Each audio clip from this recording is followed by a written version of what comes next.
Magandang araw po mga kabarya. Ang tatalakayin natin ngayong araw ay kung aling coins or barya pala na meron ngayon sa public circulation na pwede nating maibenta sa mas malaking halaga.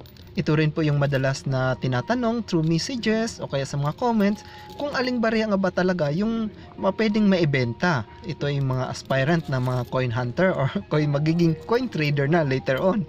Kasi hinahunt nila o kaya naghahalungkat talaga sila ng mga barya. Sila yung nakikita natin sa kung saan saan at nagtatanong-tanong, minsan nagpo-post sa Facebook groups na bumibili ng ganitong barya.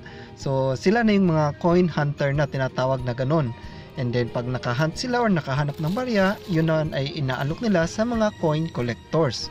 So sa mga aspirant na makahanap kung aling barya ba yung hinahanap ng mga collectors, so ito yung madalas nilang tinatanong, kung aling barya ba talaga yung hinahanap ng mga coins collector. Okay? So diretsahan natin to, isa-isahin natin, napakadali lang po nito, at least meron lang sigurong 5, and then yung iba ay medyo rare nang mahanap.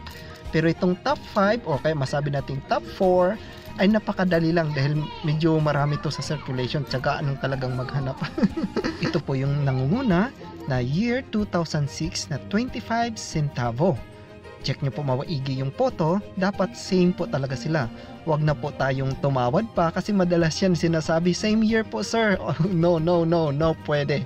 Dapat same or parehong-pareho sa litrato po. 25 centavo, 2006, nagkakahalaga po yan ng 300 peso to 600 peso, depende sa kondisyon ng coins. So yan po ang bilihan ng mga collectors. At pumapangalawa dito yung 1 peso na 2005.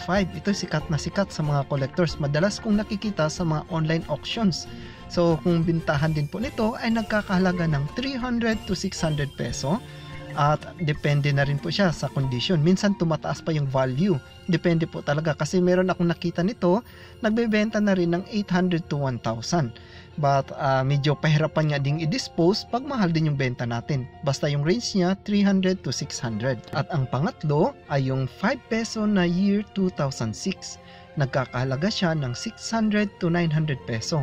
Again po, check nyo po maigi yung photo, dapat same po siya dyan. Dito madalas akong nakaka-encounter na same lang naman ng 5 peso, but please check nyo po maigi yung photo, dapat parehong pareho.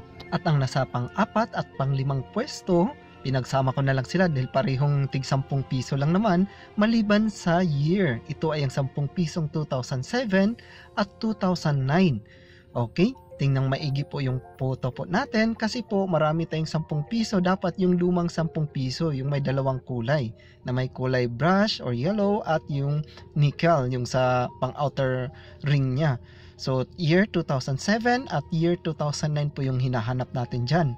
Nagkakahalaga yan ng 1,000 to 1,500 depende sa kondisyon ng barya. Minsan umaabot na po yan ng 2,000.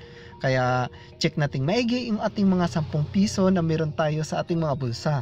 So yan po lahat mga kabarya, ang top 5 na mga coins na meron tayo ngayon sa circulation na pwede nating maibenta sa mas malaking halaga. Ulitin natin, 25 centavo na year 2006, 1 peso na year 2005, 5 peso na 2006, and yung dalawang 10 piso na year 2009 at 2007. Yung price po na pinost ko ay nagbabari po yan depende sa kondisyon ng barya. At pag ipa-auction na po natin yan sa mga collectors, most likely tataas pa po siya. But this amount, yung halimbawa yung sa 1 peso na 300 to 600, ayan po yung buying price ng mga coin traders or coin hunter. Syempre mas mababa minsan yung offer nila dahil ibebenta pa po nila yan or iaalok pa sa mga collectors kasi yung end talaga ay sa mga collectors. Kaya wag po tayong mag-expect masyado na talagang mahal din yung bili nila unless irerekta natin yan sa mga collectors na. Wag na tayong dumaan sa mga coin hunters or coin traders. At maliban po dito sa top 5 na binanggit nating mga barya, meron din po tayong mga barya na madalas hinahanap or na ibebenta sa mas malaking halaga. Ito ay yung mga error coins. Napakarami niyan, hindi natin ma-discuss lahat-lahat. At yung meron din yung mga pattern coin. Ayan yung pinakauso ngayon na nagkakahalaga ng libo-libo, umaabot ng 10k. At yung iba yung commemorative coins. Dito sa commemorative coins medyo tricky dahil marami ito sa circulation. Meron lang talagang isang commemorative coin na masyadong high in demand. Ito ay yung MacArthur 1994. Yan po siya. Na sobrang ilap sa circulation, napakahirap po talaga niya mahanap. Nagkakahalaga po yan siya ng 5,000 to 7,000 pesos. And the rest po sa mga commemorative coins na meron tayo ngayon sa circulation, ito po nakapost.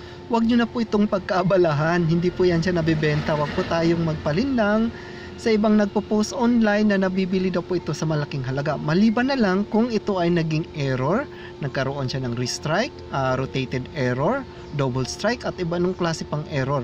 Pero kung normal lang po siya na commemorative coin, same yung nasa photo, wala po yan siyang additional value. Or wala na pong karagdagang halaga or amount or collector's value. So kung 10 piso siya, 10 piso na lang po talaga. Wag na po nating pagkaabalahan ng mga ito, maliban na lang talaga pag super ganda pa yung condition niya, may mint luster, super kinang at walang mga damages.